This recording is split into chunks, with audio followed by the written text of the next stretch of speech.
So the story goes that back in the turn of the century, the mothers of Brandon petitioned, the old crusty old man select board for years, to get them to build a public school, and they didn't want to, why invest in education? Fortunately, it was the progressive era, of school building, and they eventually got around to doing it. And I think they built this school for it's a pretty nominal sum of money. Well, today it would have been equivalent of 1.7 million. So I think it might have been like $42,000. So it was designed by a man named Elmer Bailey, who him and his partner were sort of one of the foremost authorities on school architecture of the time, particularly safety. And I mean, there was a great deal of desire to create healthy, intellectually stimulating spaces for, education. So hence, when you walk through the building, it's got these big, beautiful windows, these grand halls. I mean, if you read through the text of the time about school design, there was a lot of concern for, the physical and psychological well-being of children, and the ability to educate them in the most progressive. So this school was designed with safety in mind because a couple years previously, there was a terrible school, I think Massachusetts, where 700 kids died in a fire trying to get out of one door that opened in. So hence, we have these big hallways, stairwells at both ends of the building. You can get out of this building in literally less than 30 seconds from any place in the building. There was a leak in the roof that went for several years that people were not aware of, or the people that owned it at the time were not taking any action on. So it caused a considerable amount of structural damage to the wood, which is and has been repaired. And but when Frank came in 2007 with his intentions to renovate this into condominium units, essentially he began the process of cutting the building. Everyone knows what happened in 2007. So, and that never came to fruition, with the great financial crisis. So it's been pretty much sitting like this. Our plans for up here is this is going to be residential space, some form of co-housing or co-living space. So I think the last year of high school was after when OV opened, whichever year that was, but they continued to use it. And I mean, I think grade school had classes here, and people used the basketball court in the basement and recreational. So, and I think it wasn't until the 80s that it went to sale, trade hands. So after you saw the building for the first time, did you meet Inspired to Frank Briscoe? yeah, well, I think I met Frank through Andrew, the town mayor. And so then, Frank and I have a lot of shared interests in old buildings and the built environment, architecture. And so, whenever he'd come up, we'd spend time together and explore ideas for the school because he was searching for something to do with the school. And for him, the biggest challenge from the financial perspective was, figuring out what to do with half the volume of the building, which was the basement and the mezzanine. So what do you think is some of the big milestones? Well, the first big milestone is the exterior restoration of the building so that it no longer has the appearance of, being worn down, and blight, so that it's back to being a shining, star. And then we'll go to work on the basement level. And then using the resources we develop in the basement, we'll be building out the top floor. I'd like to see in 5 years, that's pretty close to being done. So, but buildings are never done. We realized, considering the nature of the school, its history, its social role, that doing something that was community-based within the building seemed to be more in sync with it. So, we started developing ideas for mixed use, and we formed a nonprofit to start work on developing, the base support for what would eventually be the nonprofit activities in the building in the basement. And then, the living space throughout, upstairs. I think that's pretty much of a given. One of the things that came up in the meeting the other night at the Council of Rural Development was community spaces where people can get together and build. Thinking of the ground floor here, is that sort That's of the core concept of the ground floor. Yeah. Yeah. So instead of a maker space where people 3D print gadgets and things, a maker space to move space. So So that can be everything from teaching people how to design houses, how to build them, how to acquire the skills to execute certain aspects of work. So let's say, you want to put an addition on your house and you don't know where to start. You could come here and, we can teach you, the technical side of it, and, teach you the craft side of it. And then you can collaborate with other people to help you with your project or help other people with their projects. So this is the mezzanine level. You can see we have plain for it. This was works were down here.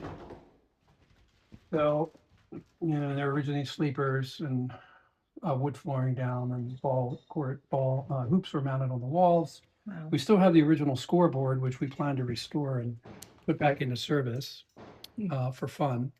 There was a stage on this side and there were bleachers on that side. So it was a very sharp, and at the time, I think the largest gymnasium in Vermont at the time. Yeah. So this is called the addition, which we'll tour next. So the addition was put on sometime in the 1940s. And so they had to take out the whole back wall of the school and put a big beam in up there. And basically added this addition, which ended up being coaches' offices, locker room. There was a slanted floor instead of a flat floor up here that the bleachers were mounted on. So they could view the basketball games.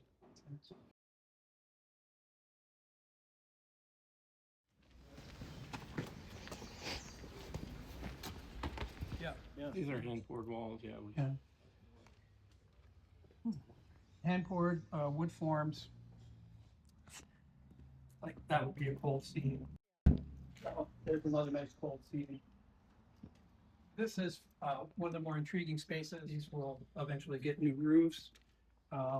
Probably, maybe that'll be our winter project. You say Frank lives in Texas. Does he come back and check out the progress? Well, we talk online all the time, and then he's slated to come up next month. But yeah, we communicate constantly, and we document everything photograph-wise just for our own sort of records. But he has access to all that, so he can see what's going on. A lot of the key decisions that affect the restoration side of the work, so you go through him.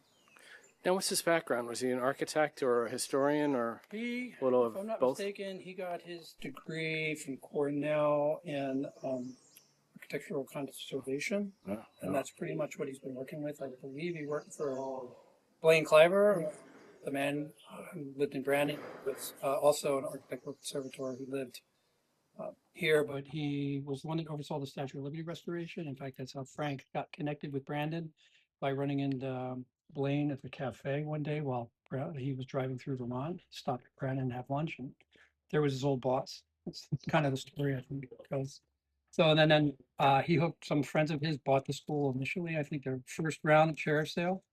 And they were, your typical artist just living and squatting in a building making art. And I think it got too cold the first year. Kind of a hard space to heat.